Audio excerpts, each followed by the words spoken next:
In the 1850s, America was a country split in two, the North and the South, freedom and slavery. It was a nation on the edge of war, arguing over morality and money. And then, from a quiet home in Maine, came one woman with a pen that would ignite a movement. Her name was Harriet Beecher Stowe.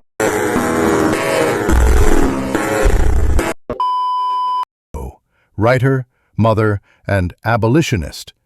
Not exactly the start a civil war type on paper. But fate had other plans.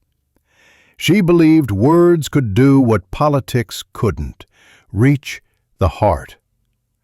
Stowe began writing Uncle Tom's Cabin in Brunswick, Maine in 1851, finishing in Cincinnati, Ohio. When it was published in 1852, it became the best-selling book of the century after the Bible.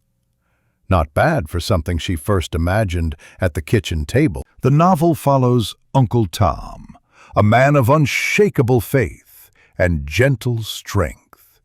Through his suffering, Stowe exposed the inhumanity of slavery, its cruelty, and its corruption of the soul. She made readers feel what enslaved people felt. There was Eliza, the mother who raced across the frozen Ohio River with her child in her arms, and Simon Legree, the cruel slave owner whose name still defines evil today. If you ever need a villain's name, Legree has you covered. Through these characters, Stowe didn't preach politics. She told stories. And once readers saw slavery through human eyes, they could never look away again. The reaction was explosive.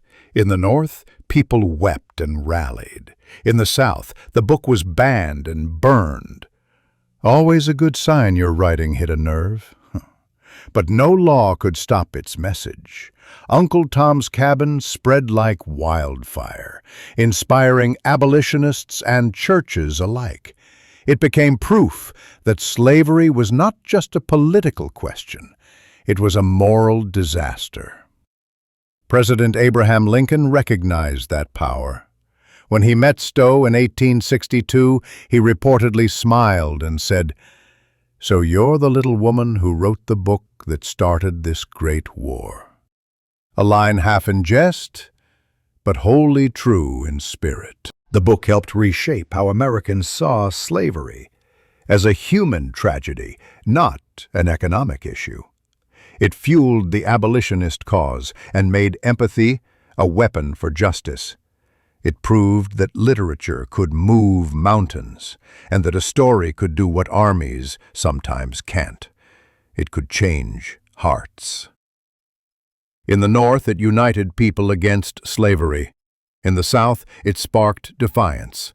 But either way, it forced the nation to face its reflection in the mirror of Stowe's pages. Beyond its immediate impact, Uncle Tom's Cabin showed how empathy can become action. Who knew a bestseller could shake Congress harder than half their debates? Through fiction, Stowe gave a voice to the voiceless, proving that stories shape societies. That truth still holds today. More than 170 years later, her words remain a moral mirror. They ask each generation the same question: what injustice are we ignoring? Stowe didn't wear a uniform or carry a weapon. She fought with sentences and won with compassion. Her novel proved that change often starts not on battlefields but on the page, in the courage to write the truth, even when truth is uncomfortable. As the Civil War ended and slavery was abolished, the echo of Stowe's story remained. It reminded a healing nation why it had fought in the first place. Uncle Tom's Cabin is more than a book. It's a reminder that words matter, and that when we listen to our conscience, we can change history without firing a shot. So what story today might awaken our conscience the same way? Hopefully one that doesn't start a civil war this time. Because truth, once spoken, can never be silenced.